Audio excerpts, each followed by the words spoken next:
ప్రతి ఇంట్లో లెమన్ రైస్కి సెపరేట్ ఫ్యాన్ బేస్ ఉంటుంది కదా. ఒక్కసారి ఈ లెమన్ రైస్ రెసిపీని ట్రై చేసి చూడండి.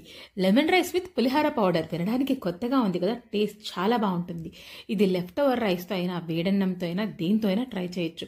ఫస్ట్ అయితే రైస్లో పులిహార పౌడర్ని కలిపి పెట్టుకోవాలి. బయట దొరికే పులిహార పౌడర్ అయినా పర్లేదు, ఇంట్లో ప్రిపేర్ చేసుకున్నదైనా పర్వాలేదు.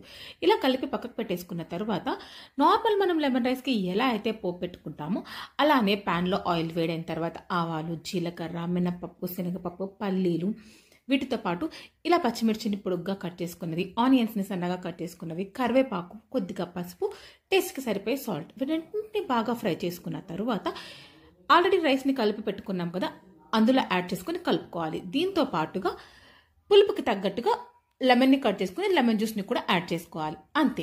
చూడటానికి చాలా సింపుల్గా ఉంది కదా, బట్ ఇది చాలా బాగుంటుంది, డిఫరెంట్గా అనిపిస్తుంది. ఖచ్చితంగా ట్రై చేయండి.